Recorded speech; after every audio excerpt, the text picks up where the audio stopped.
Hello, this is Myra Elaine on the Buying Space channel. Today I'm continuing my series on the four Gospels, which are Matthew, Mark, Luke, and John, the first four books of the New Testament about the life of Jesus. And here we have in chapter 1 of John, I'm going to start in verse 19. And this is the record of John the Baptist. When the Jews sent priests and Levites from Jerusalem to ask him, "Who art thou?" They'd been looking for the Messiah for hundreds of years, so it was not unnatural for them to investigate someone preaching and baptizing outside of the Levitical circles. And he confessed and denied not, but confessed, "I am not the Christ." So he's saying, "I'm not the Messiah." And they ask him, "What then? Art thou Elias?" And he saith, "I am not." Now Elias was Elijah who never died. And I might go into that in another Bible study. "Thou art that prophet?" And he answered, "No." So they're saying, besides Elias and Elijah, there's a prophet. So let me see if I can find. Okay, here I've marked it. Now this is from Deuteronomy, starting in verse 15.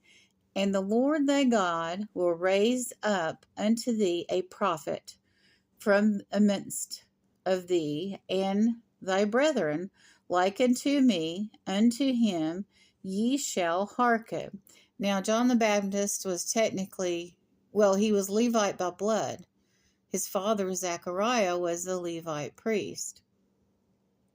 "According to all that thou desireth of the Lord thy God in Horeb and the day of the assembly, saying, Let me not hear again the voice of the Lord my God, neither let me see this great fire any more, that I may not die. I may die not. And the Lord said unto me, They have well spoken that which they have spoken. I will rise up from a prophet among their brethren, like unto thee, and I will put my words into his mouth, and he shall speak unto them all that I command him. And it shall come to pass that whosoever will not hearken unto my words which thou hast spoke in my name, I will require it of him." So this is the tribe of Levi, and they're waiting for a prophet. But John the Baptist is also saying he's not the prophet. And then they said unto him, "Who art thou? That we may give an answer to them that sent us." So they're coming from the temple. This is a serious inquiry. "What sayest thou of thyself?" And he said, "I am the voice of the one crying in the wilderness, Make straight a way of the Lord, as I said, the prophet Elias. And they which were sent were of the Pharisees." Now he says he's not Elias, he's not the prophet, but he is the voice in the wilderness. So let's go to Isaiah chapter 40, verses 3 to 5, and Schofield even has it marked here, the mission of John the Baptist. "The voice of him that crieth in the wilderness, Prepare ye the way." So John the Baptist is preparing the way for the Messiah of the Lord. "Make straight in the desert of a highway for our Lord. Every valley shall be exalted, and every mountain and hill shall be made low, and the crooked shall be made straight, and the rough shall be made plain. And the glory of the Lord shall be revealed, and all flesh shall see it together, for the mouth of the Lord has spoken it. So here we have the voice in the wilderness. And John the Baptist says that's who he is. He's the voice in the wilderness, making it a way for the Messiah.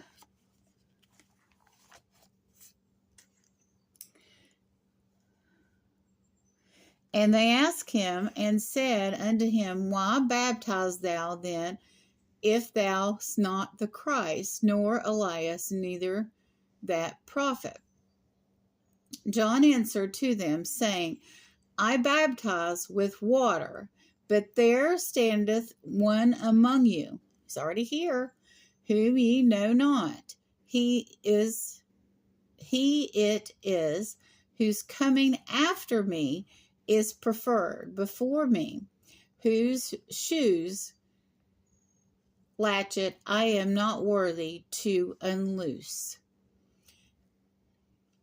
Then these things were done in Bethesda, or Bethany, beyond the Jordan, where John was baptizing. So then it goes into the next day. So if you remember, John the Baptist was the child of Elizabeth, who was the first cousin of Mary. And I talked about this last week, that John the Baptist and Jesus met before they were born, and they were raised together. And actually, John the Baptist is older.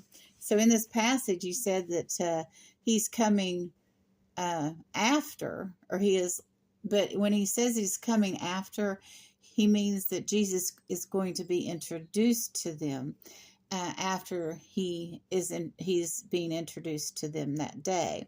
So later on, you're going to meet the Messiah. He's already here. So they were probably very confused and went back to the temple and relayed this information to the temple leadership. I always thought it was harassing of them to send somebody out to interview John the Baptist like that, to interrogate him. But they were all about maintaining social control and religious power and keeping these prophets coming into the temple. As you might recall, if you've had other Bible studies, that Jesus went into the temple and turned over the tables where they were making profits from currency exchanges and from the sacrifices people needed to make at the temple, and was very enraged that they were doing that. But they were all about keeping that money flowing into the temple and the sacrifices, that because the priests, and I've covered this in the Leviticus, under many of the sacrifices that were done in the temple, it fed their families too. They got a portion of what was brought into the temple, but in addition to that, they had money changers making money, taking advantage of the people that were coming in from the countryside that had different currency. So they're making money there. And they're probably making money, in lodging and food and other ways. I mean, kind of like when you went to Jerusalem to the temple during the festival, the prices were higher than they probably were in Jerusalem. I mean, it's supply and demand. And the people had problems finding lodging, like Joseph and Mary did when they had to go pay taxes. So it was a thing. It's like going to Disney. The prices are way higher at Disney than they are in the rest of Orlando and the rest of Florida, because it's what they call a tourist trap. So Jerusalem, during the mandatory festivals and sacrifices people had to make, the prices were increased, and it angered Jesus that they were doing this in the temple and taking advantage of people. But John the Baptist was his cousin that was baptizing in the wilderness to announce his coming. And actually, during this interview that the Pharisees came to interview him, he had already baptized Jesus. And I read that passage last week, I believe, too. I'll put that video in the description in case you're coming in and just hearing this video for the first time, to give you background on John the Baptist in the last lesson. You all have a wonderful and blessed day.